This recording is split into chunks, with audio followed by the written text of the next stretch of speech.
Hello, everyone. Jamie Johnson here. Hope you're well. It's Wednesday. It's Worthy Wednesday. Hope you're doing great. Gosh, I already have one reaction. Awesome. How are you guys doing? It's 8 o'clock here on the East Coast in Atlanta, and my kiddo's in bed, and my dog's on my lap resting, and we're settling in for the night. So that feels good. If you're here, I would love to see you. So if you could say hi, I'm using this cool platform called Be Live, which allows me to share screens or do what I did last week where I split the screen with a guest. And so I don't see like people if they're here as easily. And so I would love to like actually see your reactions. If you're here, do a thumbs up or a heart, or even better, write a comment. And so I can see that, just your name and where you're from. That way we know we've got some folks here. While I'm waiting on that, I'll just kind of go ahead and give you some context for what I'm going to talk about tonight. On tonight's Worthy Wednesday Facebook Live, we are talking about book cover design and the importance of that, and how people really do judge a book by the cover, and how it's important to have a really great book design. It really can make or break a book. I've seen it happen. I've seen it break a book, sadly, and that is no fun. So anyway, we're going to talk some about that, but I'll give you guys a couple extra seconds to get here again. Show me you're here if you don't mind. Just give me a reaction or say hi in the comments. That way I can see you. It's gonna be fun. I'm going to show you some actual designs and like the process. We actually did a blog post today. Leslie on our team posted that. We've done several book covers over our almost 10 years of business. So that's been a lot of fun. We don't get to do it a lot, but it's really fun when we get the opportunity. And we just recently had the opportunity with a client, Lisa Kohn. And so Leslie shared some about that on our blog post today on the Worthy Marketing Group website. So you can check that out. But I'm going to go into that in a little more detail, show you more of the mock-ups and kind of where we started from. So that'll be fun. All right. Well, I guess I'll just go ahead and get going. I don't know. Like I said, I can't tell if anyone's here or not because of this platform. But hey, Louis, my Cavalier says hi. You want to say hi, Louis? Cute little puppy boy. He's my sweet boy. Yes. Great. Well, so first I'll just start before I share my screen, and I'll show you some concepts. So you believe it or not, and even Courtney Carver and I touched on this a little bit on last week's Facebook Live, where believe it or not, even publishers, even the big 5 publishers, sometimes, God bless them, and I know they mean well, don't do a great job with cover designs for their books. And I don't exactly know why. Like, you would think that's the business they're in and that they would really nail it every time, but they really don't. And it's hard sometimes from an author's perspective when, particularly if it is a traditionally published book where you don't always have control over the final result. You don't feel like, you don't know what you can fight for and what you shouldn't fight for. And so that can be tough. Obviously, if you're self-publishing the book, you have ultimate control. And I would say not that it's even more important. It's important regardless if you're traditionally publishing or self-publishing to have an awesome book cover. But I think I would say, just from a credibility standpoint, because self-publishing is easier in the sense that anybody can do it. So you don't have a gatekeeper, like a publisher hasn't picked you to publish their book. I would say pay extra close attention to the quality of your book. Not only the cover, but gosh, the book itself should be really professionally edited. Just make sure it's a great book, because that, you don't want it to, if it's bad, it's like, no matter how fancy your marketing is or how slick everything, it's like, if it's a bad book, it's just a bad book. So But in terms of the cover designs, publishers do not always get it right. I've known even some authors that have been clients or friends that have been pretty big authors, you know, that have a great following, have big audiences, that have had to really go to bat for their covers because the initial designs that their publisher has given them have not been great. And so what's cool about that, and there's some ways that you can kind of convince your publisher to listen to the people that are going to buy the book, and some creative ways to go about that are to share the initial concept designs with your audience. And it's so great because this is a fun way to tease them, to get them excited about the book. And so if you can share with them as you go the the concepts as you are making, as you're coming up with them, and get them, do some polls, do some surveys, get them to vote on them. And of course, keep them in the loop as you go. So as you've decided or you've narrowed it down to a couple, they're, you know, continuing to vote. And what's cool about that, especially for the publisher, is you now have social proof. Your audience, you're the platform. Your platform is what they are relying upon to sell your book. And that's, I mean, honestly, typically why you would even get the book offer to begin with, is because they want to know, what's your platform? How are you going to sell this book? That's so important for publishers and the determination of, you know, selling your manuscript. And so it makes a lot of sense that the people that are going to buy the book would be the ones to be able to vote on what they like, what ultimately is going to be their cover, right? So, but even then, even when authors have done that, it's interesting still to see how some publishers provide pushback even on that. And it comes down to sometimes, and it's not to say that they're just doing it for no reason. I know they have their reasons. They often will consider, you know, the booksellers. So the big book retailers, they're going to be buying the book and stocking the book on their shelves. The book cover needs to be appealing to them. So I get it. But all that to say, fight for your book cover.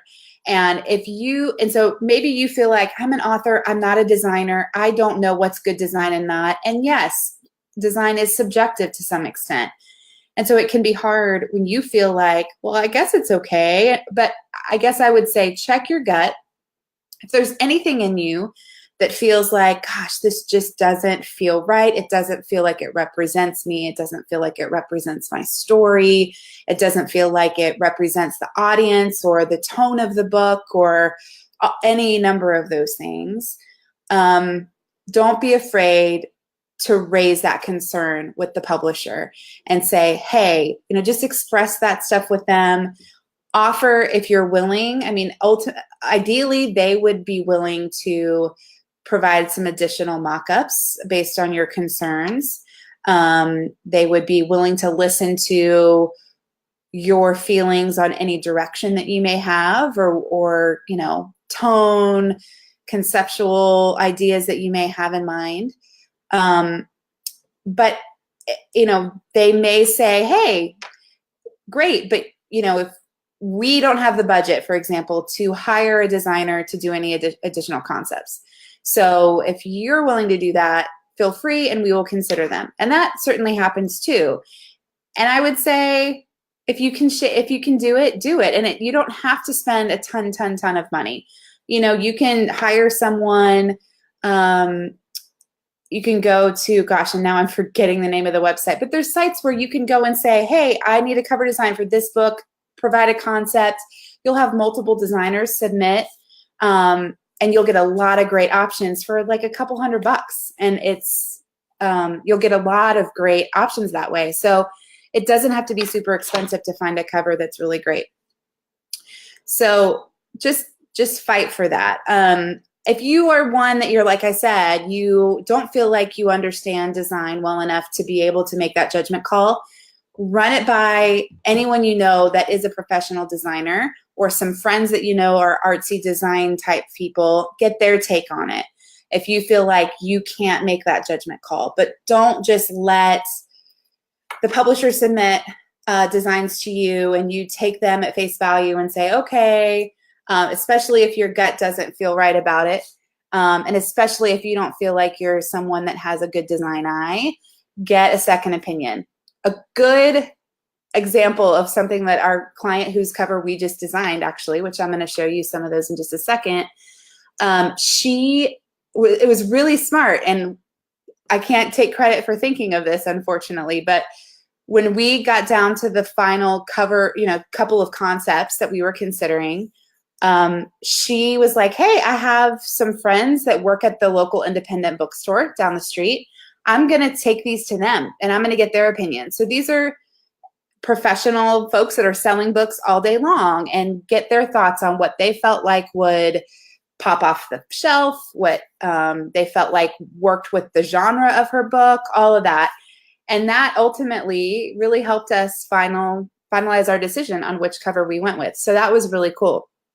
So let me just share kind of some of that, the process. And so you can see where we started. So the publisher in this case, so this is our client, Lisa Kohn. We got to ultimately design her book. It was cool. She is a photographer, like an amateur photographer. So we actually ended up using one of her photographs in the background of the book that's on the cover, which was really cool. So it's like her photograph on the cover with our design is what we ultimately chose. So it feels neat that it's not only representative of the feel and the tone of the book, but that it's also her work as well. So that's cool. But her publisher came to her, presented her with a few designs. Let me show you. Let me get to the screen here in just a second. Okay, to broadcast. Okay, I think it's showing now. Let me do it this way. Okay, now I'm going to go here, to here. Okay, so this is the blog post that I told you that Leslie wrote today. So I'm just going to scroll down because Leslie wrote about this process. So Lisa's book is called To the Moon and Back.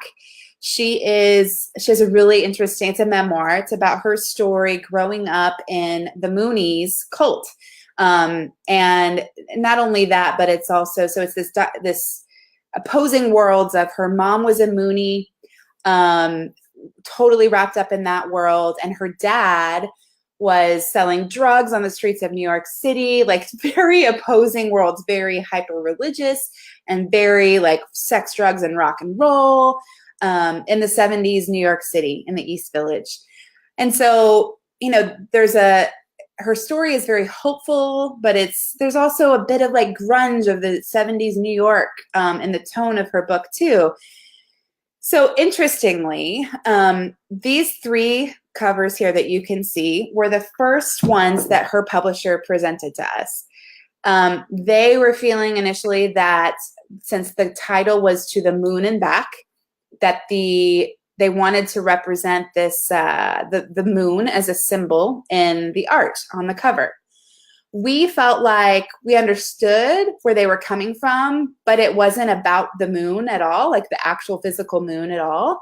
And so so that coupled with these designs just in general felt very off to us.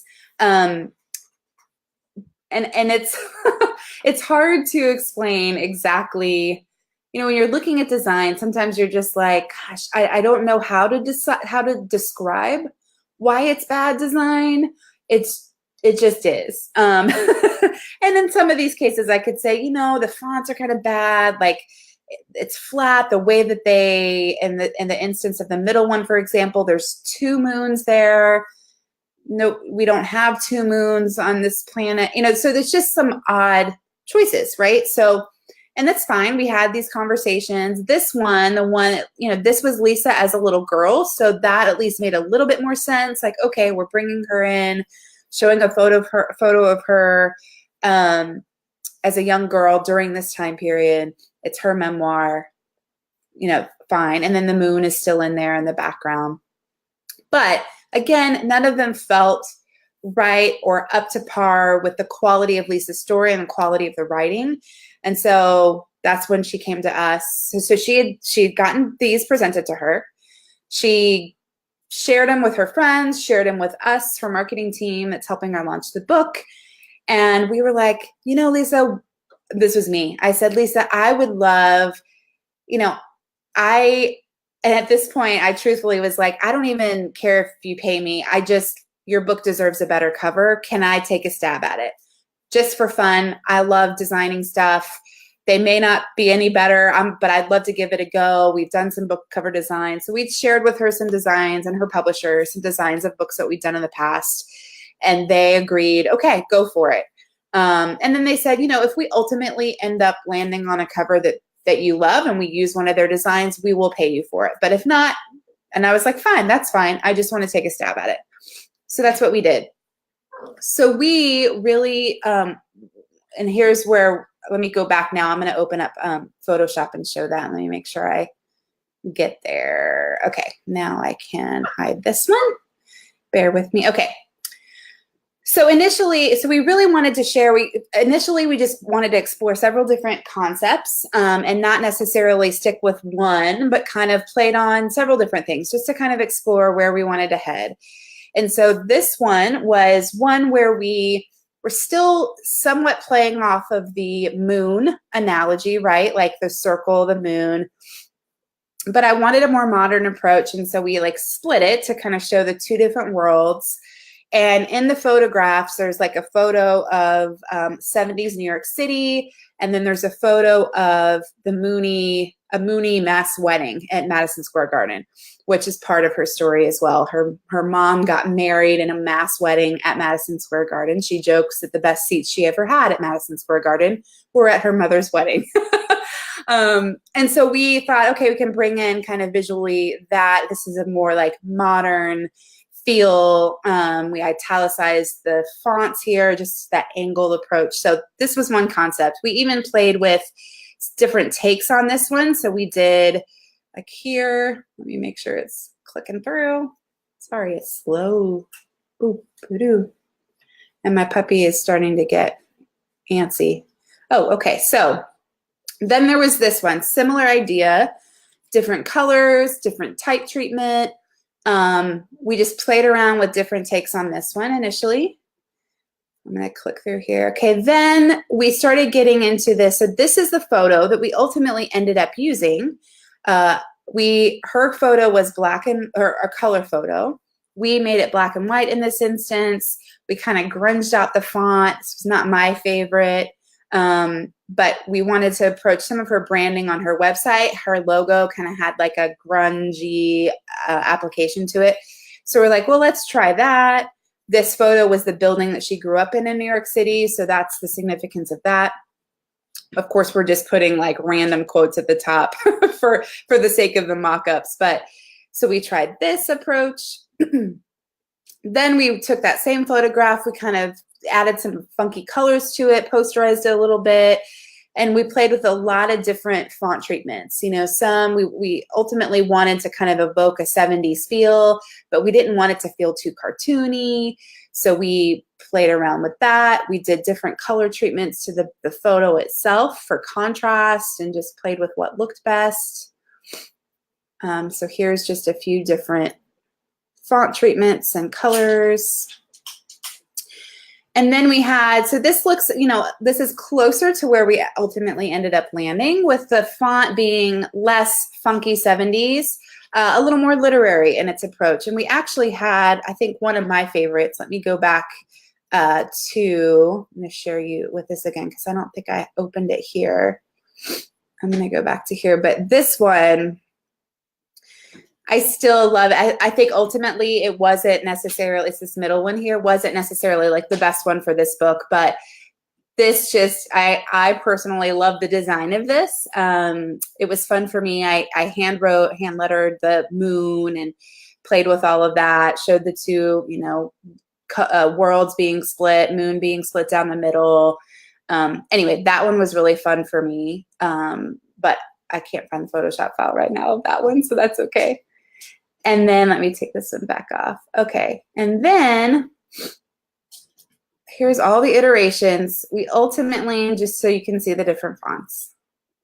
And I'm sorry if this isn't interesting to you, but I just want to show you, like, it took a lot of back and forth. Like, we worked on this for a few weeks, just to different rounds, different iterations, and ultimately this was the one that we landed on, which I love. And like I said, Lisa took these to her to the bookstore and got different opinions and passed them around to different designer friends. And so we're feeling really excited about this one. We think the font has a good blend of 70s feel, but yet still feels current, feels a little soft, a little more feminine. We love that we did all lowercase in the title treatment. Feels a little more approachable for that reason, but we played even with that, like initial capping things, lowercasing things. So anyway, super fun. So again, let me take this off now and I'll just go back to me. So again, it was a fun process. Here's what I would recommend for you. So when you are exploring and starting in on this journey of designing your book cover, some ways that you can research some options are to look at what are current trends in your specific genre and your category. And a way to do that is easy. I mean, you can go to Amazon and show, like here, I'll show you again the screen. So here's what I've done. Like I've gone and I just pulled up books, and then you can click on New York Times bestsellers. And it divides them into the sections of bestsellers, hardcover fiction.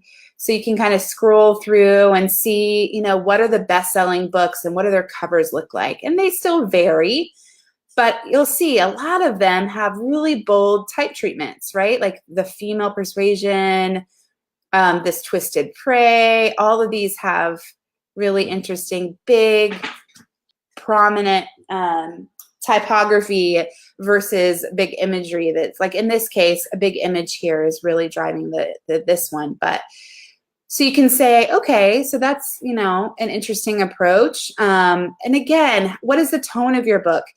It doesn't make sense for you to do a book on happiness, for example, and it be a really dark, dreadful, you know, that it feels scary. Like obviously match colors and fonts and to the tone of what you're trying. Oh, I'm sorry. Come here, Louis. Come here. Come here. He's a puppy. What can I say? So he is getting all feisty. But look at the genres, trade paperback fiction, and you'll get some inspiration. And it may even, not to say that you should copy any of these, it's not that, but just so you can see what the trends are, what best-selling books, you know, what their covers look like.